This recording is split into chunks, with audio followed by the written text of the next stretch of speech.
ಧರ್ಮಸ್ಥಳ ಗ್ರಾಮದ ಪಾಂಗಾಳದ ಸೌಜನ್ಯ ಪ್ರಕರಣ ಸುಪ್ರೀಂ ಕೋರ್ಟ್ನ ಮೆಟ್ಟಿಲು ಏರಿದೆ. ಸೌಜನ್ಯಳ ತಾಯಿ ಕುಸುಮಾವತಿ ಸುಪ್ರೀಂ ಕೋರ್ಟಿಗೆ ರಿಟ್ ಪಿಟಿಷನ್ ಹಾಕಿದ್ದಾರೆ.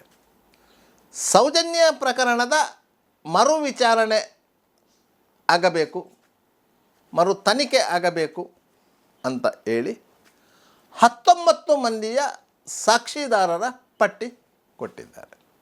ಈ 19 ಸಾಕ್ಷಿಗಳಲ್ಲಿ 12 ಸಾಕ್ಷಿಗಳು ಈ ಹಿಂದೆ ಸೌಜನ್ಯ ಪ್ರಕರಣದಲ್ಲಿ ಸಾಕ್ಷಿಗಳು ಆಗಿದ್ದವರೇ.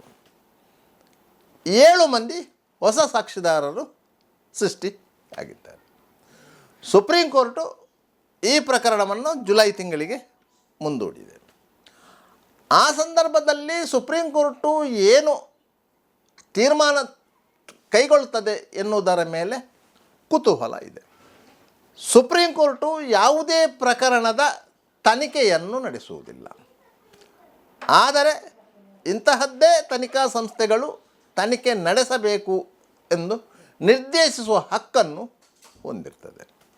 ಸೌಜನ್ಯ ಪ್ರಕರಣವನ್ನು ಸ್ಥಳೀಯ ಪೊಲೀಸರು ತನಿಖೆ ನಡೆಸಿದ್ದಾರೆ. COD ತನಿಖೆ ನಡೆಸಿದೆ, CBI ತನಿಖೆ ನಡೆಸಿದೆ. 3 ಸಹ ತನಿಖಾ ಸಂಸ್ಥೆಗಳು ತನಿಖೆ ನಡೆಸಿದಂತಹ ಪ್ರಕರಣ ಸೌಜನ್ಯ ಪ್ರಕರಣ. ನ್ಯಾಯಾಲಯದಲ್ಲಿ ಆರೋಪಿ ಸಂತೋಷ್ ರಾವ್ ಖುಲಾಸೆಯಾಗಿದ್ದಾನೆ. ಅದಕ್ಕೆ ಬೇರೆ ಬೇರೆ ಕಾರಣಗಳು ಇವೆ. ಸಾಕ್ಷ್ಯಾಧಾರಗಳ ಕೊರತೆ ಇತ್ತು. ವೈಜ್ಞಾನಿಕ ಸಾಕ್ಷ್ಯಗಳು ಅಭಿಯೋಜನೆಗೆ ಸರಿಯಾಗಿ ಪೂರಕ ಆಗಿರಲಿಲ್ಲ. ಈ ಎಲ್ಲ ಅಂಶಗಳನ್ನು ಪರಿಗಣಿಸಿ ಸುಪ್ರೀಂ ಕೋರ್ಟಿಗೆ ಸೌಜನ್ಯನ ತಾಯಿ ರಿಟ್ ಪಿಟಿಷನ್ ಸಲ್ಲಿಸಿದ್ದಾರೆ. ಅವರು ಆ ರಿಟ್ ಪಿಟಿಷನಲ್ಲಿ ಕೆಲವೊಂದು ಸಾಕ್ಷಿಗಳನ್ನು ನಮೂದಿಸಿದ್ದಾರೆ.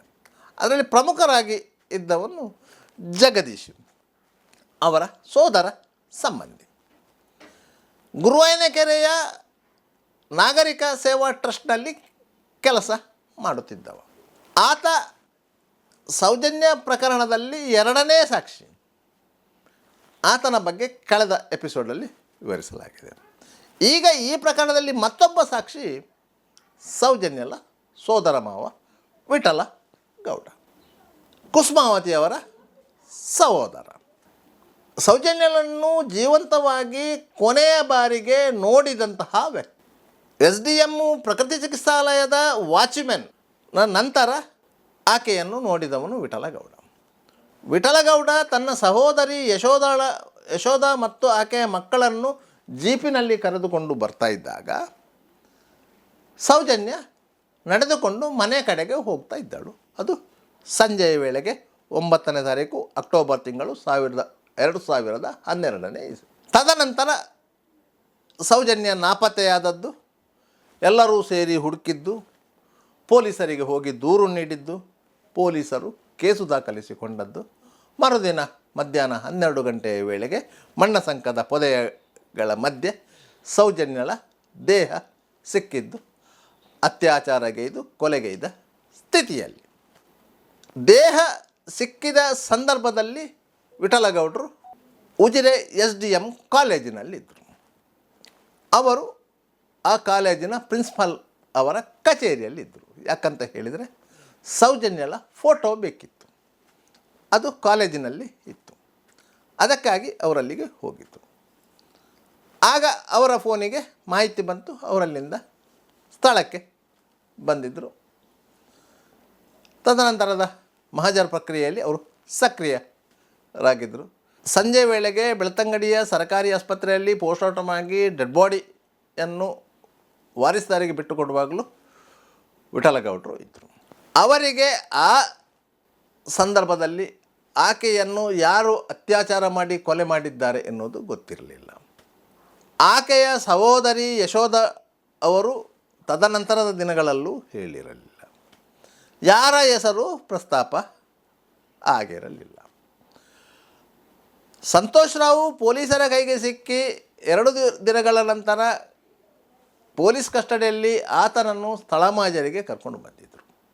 ಈ ಸಂದರ್ಭದಲ್ಲಿ ವಿಠಲಗೌಡರು ಸ್ಥಳದಲ್ಲಿ ಇದ್ದರು. ಸಂತೋಷ್ ರಾವ್ ಅತ್ಯಾಚಾರ ಮಾಡಿದಂತಹ ಸ್ಥಳ ತೋರಿಸಿದ್ದು ಮತ್ತು ಆತ ಅಲ್ಲಿ ವಾಸವಿದ್ದ ಪ್ರದೇಶವನ್ನು ತೋರಿಸಿದ್ದು, ಆತನ ಬಟ್ಟೆ ಬರೆಗಳನ್ನು ತೋರಿಸಿದ್ದು ಎಲ್ಲವೂ ಸಹ ವಿಠಲಗೌಡರ ಸಮ್ಮುಖದಲ್ಲಿ ಆಗಿತ್ತು. ವಿಠಲಗೌಡರು ಈ ವಿಚಾರಕ್ಕೆ ಎಲ್ಲದಕ್ಕೂ ಸಾಕ್ಷಿಯಾಗಿದ್ದರು.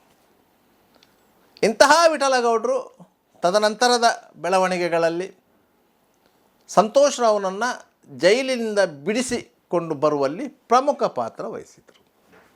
ಅವರೇ ಹೇಳುವ ಪ್ರಕಾರ ವಕೀಲರಿಗೆ ಸುಮಾರು 1 ಕೋಟಿ ರುಗಳಷ್ಟು ಖರ್ಚು ಆಗಿತ್ತು. ವಿಠಲಗೌಡರು ಸಂತ್ರಸ್ತ ಕುಟುಂಬದ ವ್ಯಕ್ತಿ. ಅವರ ಪರವಾಗಿ ನ್ಯಾಯಾಲಯದಲ್ಲಿ ವಾದ ಮಾಡುವಂತಹ ವಕೀಲರು ಸರ್ಕಾರಿ ವಕೀಲರುಗಳು. ಆದರೆ ಇವರು ಖರ್ಚು ಮಾಡಿದ 1 ಕೋಟಿ ಯಾವ ವಕೀಲರಿಗೆ? ಸಂತೋಷ್ ರಾವ್ನ ಪರ ವಕೀಲರಿಗೋ ಎನ್ನುವ ಪ್ರಶ್ನೆ ಮೂಡುವುದು ಸಹಜ. ಅಂತಿಂತೂ 1 ಕೋಟಿ ಖರ್ಚು ಮಾಡಿದ್ದಾರೆ ಅಂತ ಇಟ್ಕೊಳ್ಳಿ. ಅಂತಹ ವಿಠಲಗೌಡರು ಇಡೀ ಪ್ರಕರಣದ ದಿಕ್ಕು ತಪ್ಪಲು ಮುಖ್ಯ ಕಾರಣಕರ್ತರು ಎನ್ನುವುದಂತೂ ಸ್ಪಷ್ಟ. ಅವರ ಸಾಕ್ಷಿ ವಿಚಾರಣೆಯ ಸಂದರ್ಭದಲ್ಲಿ ಚೀಫ್ ಎಕ್ಸಾಮಿನಲ್ಲಿ ಏನು ಹೇಳಿದ್ದಾರೋ ಅದಕ್ಕೆ ಒತ್ತು ನೀಡದೆ ಅವರು ಬೇರೆ ವ್ಯಕ್ತಿಗಳ ಹೆಸರನ್ನು ಎಳೆದು ತಂದು ಇಡೀ ಪ್ರಕರಣದ ದಿಕ್ಕು ತಪ್ಪಿಸಿದ್ದು ವಿಠಲಗೌಡರು. ಅಂತಹ ವಿಠಲಗೌಡರು ಸೌಜನ್ಯ ಪ್ರಕರಣದ ಮರುತನಿಖೆ ಕೋರಿ ಸುಪ್ರೀಂ ಕೋರ್ಟಿಗೆ ಸಲ್ಲಿಸಲಾಗಿರುವಂತಹ ಅರ್ಜಿಯಲ್ಲಿ ಪ್ರಮುಖ ಸಾಕ್ಷಿ. ಸುಪ್ರೀಂ ಕೋರ್ಟು ಈ ಪ್ರಕರಣದ ತನಿಖೆಗಾಗಿ ವಿಶೇಷ ತಂಡವನ್ನು ರಚಿಸಬೇಕು ಎಂದು ಆದೇಶಿಸಿದರೆ ರಾಜ್ಯ ಸರ್ಕಾರ ಅದಕ್ಕೆ ಬದ್ಧ ಇರ್ತದೆ ಎನ್ನುವುದಂತೂ ಸ್ಪಷ್ಟ. ಯಾಕಂತ ಹೇಳಿದರೆ ಸುಪ್ರೀಂ ಕೋರ್ಟ್ನ ಆದೇಶವನ್ನು ತಳ್ಳಿ ಹಾಕಲಿಕ್ಕೆ ಸಾಧ್ಯ ಆಗೋದಿಲ್ಲ. ರಾಜ್ಯ ಸರ್ಕಾರ ತನಿಖಾ ತಂಡ ರಚಿಸಲೇಬೇಕು. ಆ ತನಿಖಾ ತಂಡ ಈ ಸಾಕ್ಷಿಗಳನ್ನು ವಿಚಾರಣೆ ಮಾಡಲೇಬೇಕು. ಆ ಸಂದರ್ಭದಲ್ಲಿ